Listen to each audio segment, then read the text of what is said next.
اس کی وجہ یہ ہے کہ زیادہ تر جو طلبہ ہیں ان مدرسوں میں جو زیر تعلیم ہیں وہ لوور مڈل کلاس سے تعلق رکھتے ہیں، غریب لوگوں کے بچے ہیں وہ۔ ان میں سے بہت سے ایسے ہیں جو کہ اسکول ایجوکیشن، جو ایک ہماری فارمل اسکول ایجوکیشن ہے، وہ افورڈ نہیں کر سکتے، تو وہ مدرسوں میں بھیج دیتے ہیں۔ مدرسوں میں ان بچوں کو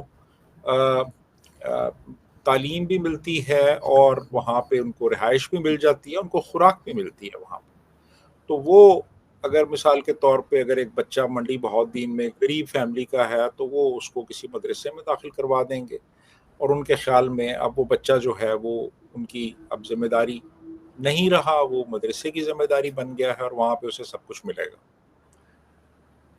تو بے شمار بچے تو غریب بلکہ تقریباً سبھی بچے غریب فیملیز کے ہیں جو کہ مدرسوں میں پڑھتے ہیں جا کے۔ اب وہاں پہ کیا ہے کہ جنرلی جو وہاں کا ماحول ہوتا ہے نا، وہ اس میں ان کو بیرونی دنیا سے بالکل کاٹ دیا جاتا ہے، بیرونی دنیا سے ان کا کوئی رابطہ نہیں ہوتا۔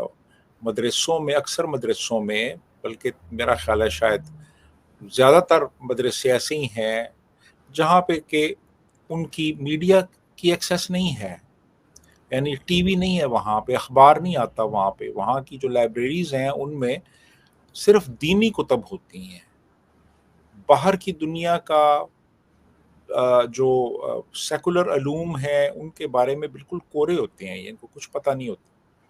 پھر اب ان اکثر جو دینی مدارس ہیں نا، ان میں اسلام کے نام پہ ایک خاص مسلک کی تعلیم اور ترویج کی جاتی ہے، اور اس میں بڑا ایک ایکسٹریمسٹ ویو لیا جاتا ہے، اور ایسے افراد جن کا تعلق اس خاص مسلک سے نہیں ہے ان کا تمسخر اڑایا جاتا ہے اور ان کی خامیاں گنوائی جاتی ہیں، اور بچوں کے ذہنوں میں یہ چیز راسخ کر دی جاتی ہے کہ آپ ہی راہ راست پہ ہیں، آپ ہی صراط مستقیم پہ ہیں اور باقی سارے بھٹکے ہوئے ہیں۔ تو ایک طرح کا ان کے اندر دوسروں کے لیے ایک ایورشن، ایک نفرت پیدا کر دی جاتی ہے۔ پھر بہت سے مدرسوں میں ایسے مضامین بھی پڑھائے جاتے ہیں کہ جو دوسرے مذاہب اور دوسرے مسالک کے لوگوں کے لیے نفرت کا باعث بنتے ہیں، رد شیعیت، رد وہابیت، رد مرزائیت، یہ سبجیکٹس بھی پڑھائے جاتے ہیں بہت سی جگہوں پہ۔ ٹیچرز کا جو ایٹیٹیوڈ ہے وہ بہت ڈومینیرنگ، اتھارٹیٹیو ہوتا ہے وہاں پہ۔ تو اب ظاہر ہے کہ جب آپ کو باہر کے میڈیا کا کوئی ایکسپوجر نہیں ہے، آپ کو ایکسٹریمسٹ ویوز پڑھائے جاتے ہیں، آپ کو دوسروں کے لیے آپ کے دل میں نفرت پیدا کی جاتی ہے، تو ظاہر ہے کہ پھر آپ ایک ایکسٹریمسٹ بنیں گے، اور ایکسٹریمزم ہی پھر آپ کو ٹیررزم کی طرف لے کے جاتا ہے۔ تو یہ جو آپ نے بات کی، اس میں کوئی شک نہیں ہے کہ جو مین نرسریاں ہیں ہمارے ہاں دہشت گرد بنانے کی، وہ یہی مدرسے ہیں۔ لیکن سر اس میں ایک بہت بڑا ریزن جو ہے وہ کیا یہ جو خوفناک طریقے سے بڑھتی ہوئی پاپولیشن ہے، کیا یہ بھی آپ ایک وجہ سمجھتے ہیں کہ مدرسوں کی تعداد بڑھتی جا رہی ہے کیونکہ جو پیرنٹس ہیں، زیادہ تر پاکستان کی پاپولیشن جو ہے وہ اس قابل نہیں ہے کہ وہ اتنے بچوں کو پال سکیں، تو وہ پیدا تو کر لیتے ہیں اور اس کے بعد اٹھا کے مدرسے والوں کو دے دیتے ہیں، پھر چاہے وہ ان کو سوسائڈ بومر بنائے، چاہے ان کو وہ مولوی بنائے، چاہے وہ ان کو کوئی کامیاب یا کوئی کرامت انسان بنائے، یہ سب کچھ ان پہ ہے، وہ مڑ کر دیکھتے بھی نہیں۔ بالکل ایسا ہے جی، ہمارے ہاں آبادی بہت تیزی سے بڑھ رہی ہے، ہمارا جو گروتھ ریٹ ہے وہ ہائیسٹ ہے اس وقت ساؤتھ ایشیا میں، اور کوئی اویئرنیس نہیں ہے لوگوں میں، اور لوگوں کی بہت سے اس حوالے سے مسکنسیپشنز ہیں۔ لوگ کہتے ہیں جی بچہ پیدا کر لیں گے تو رزق جو ہے وہ خدا دے گا، اور بچے پیدا کرتے جاتے ہیں اور ان کو پھر گلیوں میں پھینک دیتے ہیں، اور پھر وہی بچے جو ہیں ان میں سے اکثر مدرسوں میں چلے جاتے ہیں، اور مدرسوں میں جا کے پھر وہی پروسیس شروع ہو جاتا ہے انڈوکٹرینیشن کا۔ تو آبادی میں اضافہ جو ہے وہ بھی ایک بڑی وجہ ہے اس کی تو کہ سر کبھی جی جی بتائیں. سر ابھی گورنمنٹ نے ان کو کنٹرول کرنے کی، ان کو چیک کرنے کی کوشش کی کئی بار. پھر میں بھارت کا نام لوں گی اور بہت سے لوگوں کو برا لگ جائے گا کہ کئی بار انہوں نے کہا کہ بھائی ان کے مدرسوں میں جو ہے وہ غلط تعلیم جو ہے دوسرے ریلیجن کے بارے میں دی جاتی ہے، نفرت پھیلائی جاتی ہے. کسی حد تک وہ ٹھیک بھی لگتا ہے کہ ہم اپنے آپ کو سپیریئر بتاتے ہیں، باقی سب جو ہیں وہ تو ہمارے بعد آتے ہیں. تو یہ چیز جو ہے یہ بھی مدرسوں میں پڑھائی جا رہی ہے، لیکن کیا گورنمنٹ نے کبھی ان کو چیک کرنے کی کوشش کی، کبھی کنٹرول کرنے کی کوشش کی آپ کے خیال سے؟ جی کوشش ہوئی. یہ جب پاکستان فیٹف میں تھا تو فیٹف نے کافی ساری ہمارے اوپر پابندیاں لگائی ہوئی تھیں، اور انہوں نے کہا تھا کہ اگر آپ یہ شرائط پوری کریں گے تو پھر ہم آپ کو گرے لسٹ سے نکال لیں گے. تو انہی فیٹف کی پابندیوں کے نتیجے میں 2019 میں ایک ایگریمنٹ ہوا، ایک قانون سازی ہوئی، اور وہ قانون سازی یہ تھی کہ یہ جو ہے منسٹری آف ایجوکیشن کا ایک ادارہ ہے، directorate general of religious education DGRE، اس کے تحت یہ تمام جو مدارس ہیں یہ رجسٹر ہوں گے، اور فیڈرل گورنمنٹ جو ہے وہ ان کی اوور سائٹ کرے گی، ان پہ نظر رکھے گی. ان کا جو کریکلم ہوگا اس میں تبدیلیاں لائی جائیں گی، ان کی ایکٹیویٹیز کو مانیٹر کیا جائے گا، اور ان کی فنڈنگ پہ بھی نظر رکھی جائے گی. یہ تمام چیزیں وہ جو 2019 میں ایک طرح کی وہ قانون سازی ہوئی اس کا یہ حصہ تھی. اچھا، لیکن سر کام تو نہیں ہوا اس کے اوپر. وہ میں آپ کو بتاتا ہوں کہ پھر وہ ہوا کیا. تو یہ انہوں نے وہ سارا کچھ وہ ہو گیا اس میں کہ جی یہ اس طرح سے یہ ہوگا اور یہ سارا کچھ ہوگا. اچھا، اب یہ ایک طرح سے 2019 میں یہ سارا کچھ ہو گیا، اور اس کے بعد پھر کیا ہوا کہ یہ جو مولوی حضرات تھے انہوں نے شور مچایا. انہوں نے کہا نہیں جی نہیں، یہ تو ہمیں منظور نہیں ہے، اس طرح تو نہیں ہوگا، اس کو جناب ریورس کیا جائے، یعنی ہمارے اوپر سینٹرلائزڈ کنٹرول نہ ہو بلکہ ڈی سینٹرلائز کیا جائے. جیسے میں نے آپ کو بتایا کہ وہ کمشنر جو ہے وہ دیکھا کرتا تھا سارا کچھ. انہوں نے کہا جی اس کو ڈی سینٹرلائز کریں، اور اس کے پھر دوبارہ ایک قانون بنا اور اس میں امینڈمنٹ کی گئی. لیکن جب وہ قانون جب وہ بل جو تھا وہ صدر زرداری کے پاس گیا تو انہوں نے اس پہ دستخط کرنے سے انکار کر دیا. انہوں نے کہا نہیں جی نہیں، یہ ریورس نہیں ہوگا، جو ہم 2019 میں کر چکے ہیں اس کا ریورسل نہیں ہوگا اس طرح سے. تو مولانا فضل الرحمان نے بڑا اس پہ شور مچایا، ابھی بھی شور مچا رہے ہیں وہ کہ نہیں جی نہیں، یہ جو پہلے والا پرانا سسٹم تھا جس میں کہ کمشنر کے پاس سارے اختیارات تھے اور کمشنر سے ہی وہ مانیٹرنگ ہوتی تھی، وہ اس کو ہونا چاہیے، اور یہ جو فیڈرل گورنمنٹ کا ایک نظام ہے اس کو ہم نہیں مانتے اور یہ نہیں ہونا چاہیے. تو اب یہ ہے کہ وہ بل جو ہے وہ پاس نہیں ہوا، وہ جو اس کو ریورس کرنے والا تھا اس وقت تو انہوں نے کر لیا کیونکہ فیٹف سے باہر نکلنا تھا. لیکن بعد میں پھر انہوں نے دوبارہ قانون سازی کر کے تو وہ کہا جی کہ نہیں جی وہ پرانا جو ہے وہ سسٹم اس کو بحال کیا جائے. تو اب یہ کچھ مشرف کے دور میں کوئی تبدیلیاں آئیں اس میں اس نے کچھ کیا، لیکن بات یہ ہے کہ یہ بڑے پاورفل لوگ بڑے پاورفل ہو چکے ہیں کیونکہ بڑے پاورفل حلقوں نے ان کو پاورفل بنایا.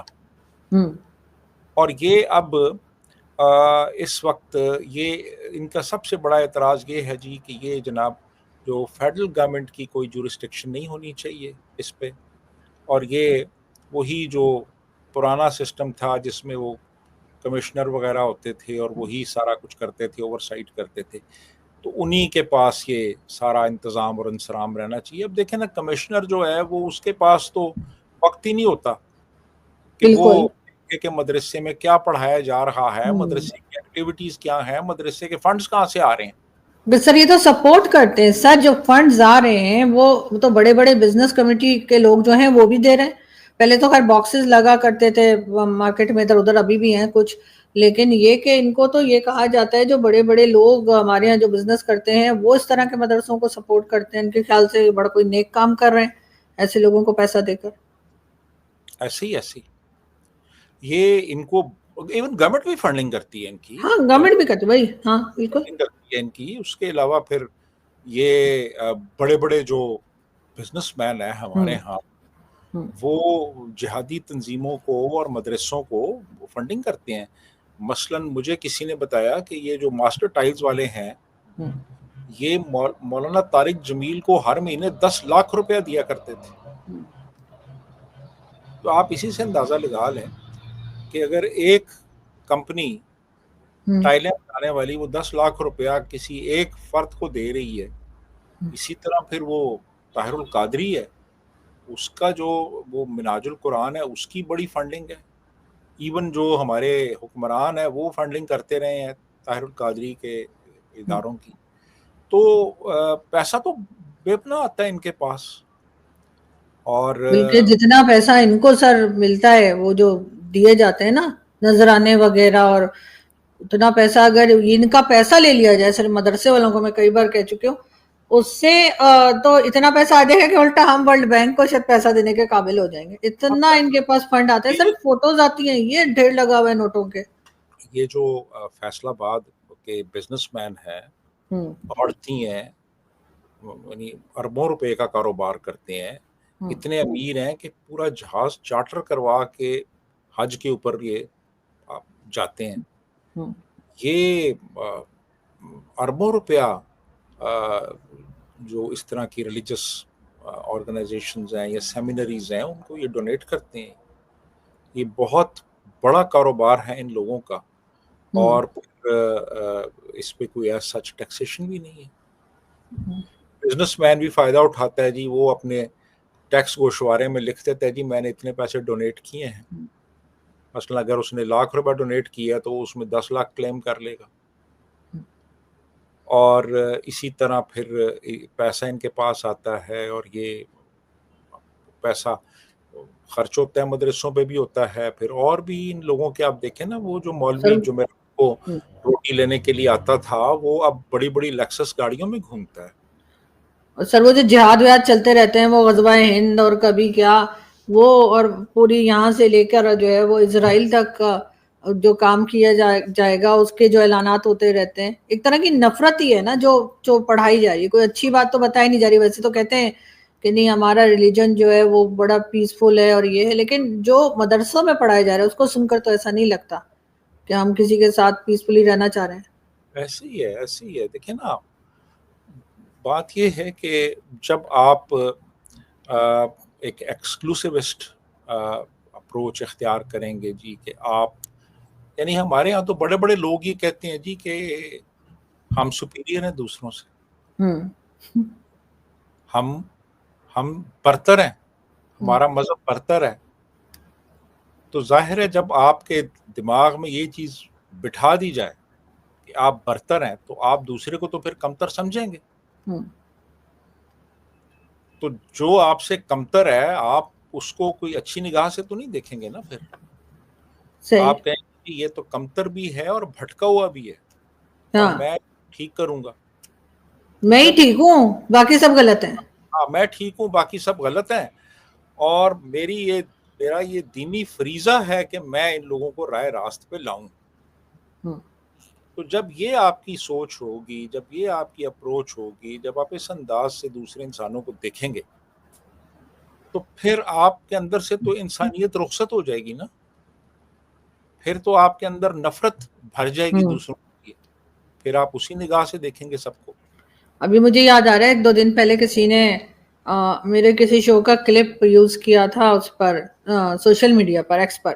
تو وہاں کسی نے کمنٹ کیا کہ یہ تو خود بدھا کے پاؤں کے نیچے بیٹھی ہے، اس کا کیا دین ایمان ہے. تو یہ سوچ جہاں پر ہوگی تو میرا خیال ہے کہ وہاں پہ مجھے تو کوئی بہتری کی امید زیادہ نظر نہیں آتی. ایسے ہی بالکل ایسے ہی. ویری انفارچونیٹ کہ ہمارے یہاں لوگوں کی سوچ جو ہے وہ آج اس وقت 2025 میں بھی اسی طرف جاری اور اسی قسم کی ہے. لیکن کوئی امید ہے سر کبھی بہتر ہو پائے گا؟ فی الحال تو مجھے کوئی امید کی کرن نظر نہیں آ رہی، کیونکہ ہمارے ہاں بڑے طاقتور حلقے جو ہیں وہ ان چیزوں کو ری انفورس کر رہے ہیں. تو جب ان کو ری انفورس کیا جاتا ہے، اور اب آپ دیکھیں نا، ہر معاملے میں، ہر جگہ پہ، ہر بات میں، ہر بحث میں، ہر طرح کی گفتگو میں ریلیجن جو ہے وہ ایک پیوٹ ہوتا ہے، اور اس کے گرد ساری بات گھوم رہی ہوتی ہے کہ ہماری ٹی وی کی جو ماڈلز ہیں، ایکٹریسز ہیں، وہ بھی بیٹھی ہوں گی کسی ٹاک شو میں، تو وہ بھی گھوم پھر کے پھر مذہب پہ آ جائیں گی. مذہب بالکل، حالانکہ مذہب ایک طرف کہتے ہیں ہر ایک کا پرسنل معاملہ ہے، لیکن اس میں ہر ایک دخل دیتا ہے. ہاں جی، بالکل ایسے ہی ہے. ایک دفعہ میں مسجد میں گیا، بچپن میں جایا کرتا تھا.